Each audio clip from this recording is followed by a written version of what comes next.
वहाँ से सब कुछ बेच बाँच के यहाँ आ गई।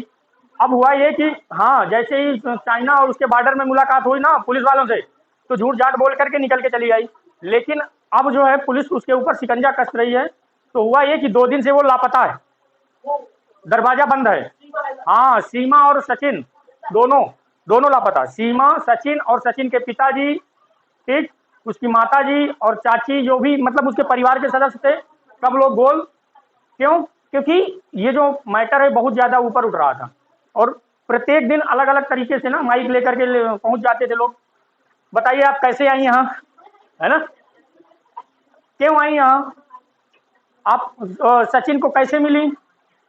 पबजी के द्वारा मिली, इसके द्वारा मिली, उसके द्वारा, यानी कि मीडिया उसको इतना उछाल दे रही है, ठीक? हालाँकि ठीक बात है, उसकी जानकारी सभी पूरे देशवासियों को हुई और आईडी देखो, जो हमारे यहाँ एजेंसियाँ हैं, उन एजेंसियों को जानकारी होगी। एजेंसियाँ अपने-अपने स्तर पर उसकी जाँच कर रही हैं। क्यों? क्योंकि कारण ये है कि देखो वो कितने तक पढ़ी है? 8वीं तक, कक्षा 8 तक पढ़ी है वो। अब कक्षा 8 तक पढ़ी होने के बाद वो क्या कंप्यूटर चला लेती हैं? आराम से अंग्रेजी बोल लेती हैं, हिंदी बहुत अच्छे से बोल लेती हैं। लेकिन मुस्लिम धर्म में होते हुए भी उन्हें आयत या कुरान की जो लाइनें हैं वो याद नहीं है। तो यही तो उन्हें संदेह के दायरे में लाना बिल्कुल स्वाभाविक सी बात है ना? तो वो जो है कक्षा 8वीं पास लड़की इतनी फ्रैंक और कैसे देखो, पहले वो कहाँ थे? पाकिस्तान से। इस नक्शे में आप देख सकते हैं ना, ये है पाकिस्तान। पाकिस्तान से कहाँ? पाकिस्तान से ये गई सबसे पहले दुबई, ठीक, और दुबई से कहाँ? नेपाल, और नेपाल से बस के द्वारा इंडिया आई। समझिए, बस के द्वारा आ गई इंडिया।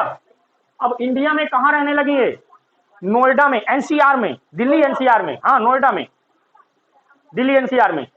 अब ये सिचुएशन जब पुलिस वालों को 6 महीने बाद इन्हें पता चला है पुलिस वालों को, और जब पुलिस वालों को जानकारी मिली तो पुलिस वाले उठा के अरेस्ट करके डाल दिए जेल में। बाद में जमानत हुई, जमानत से बाहर आए। अब जो एजेंसियां हैं वो अलर्ट मोड पर हैं कि जांच कर रही हैं इसकी पूर्ण रूप से। और एक इसी तरीके का पबजी के द्वारा भारत से एक लड़की चली गई है पाकिस्तान चली गई है। भारत से एक लड़की पाकिस्तान चली गई पबजी के द्वारा ही। पबजी गेम खेलते खेलते बातचीत हुई और धीरे धीरे वो भी कहाँ से? ये ऐसे ही जैसे ये गई है वैसे ही वो नेपाल से सऊदी अरब और सऊदी अरब से पाकिस्तान। जो रूट इसने चूज किया वही रूट उसने भी चूज किया। अब देखिए, अब ये क्या है? जासूस है या किसी प्रकार का कुछ और है? और इससे पहले देखो, इसने ऑलरेडी पहले ही 2 शादियां कर रखी थी। सीमा ने एक शादी के विषय में तो जानकारी सबको होगी, लेकिन एक उससे भी पहले एक शादी कर रखी थी पहले, ठीक, उससे पहले एक शादी कर रखी थी है। तो उससे पहले जब एक शादी किया, फिर उसके बाद ये हैदर से शादी किया, मोहम्मद हैदर से, और हैदर के बाद अब जाके सचिन मिल गए। तो क्या जरूरी है कि ये कितने दिन यहाँ इंडिया में रहना है उसको, है? फिर कोई ट्विटर, व्हाट्सएप या पबजी जैसे किसी गेम के द्वारा फिर कोई मिल जाता है तो फिर पंछी उड़ गया, है ना? तो हाँ बिल्कुल। तो इस तरीके से हाँ, इस तरीके से किसी पर हम विश्वास नहीं कर सकते हैं। कर सकते हैं,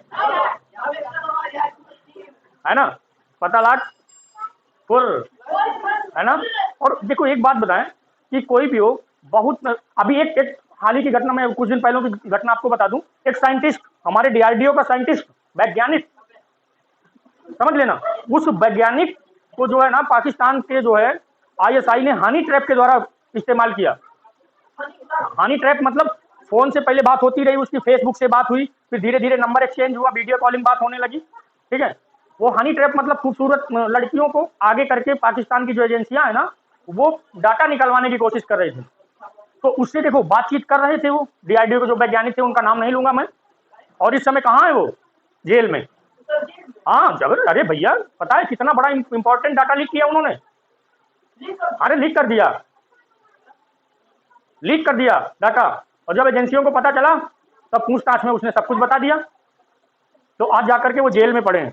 तो अभी ध्यान में रहे, तुम लोग बन जाओ कुछ तो ये जाल में नहीं फंसना, हनी ट्रैप में, कि डाटा तुम भी लीक कर दो, है ना? डाटा लीक कर दो, बाद में पता चले कि कहाँ फंस रहे हैं, तिहाड़ जेल में, है ना? हाँ ऐसा बिल्कुल नहीं करना। नहीं समझ में आया? आया ना? बस बिल्कुल, तो यही बताना था तुम लोगों को।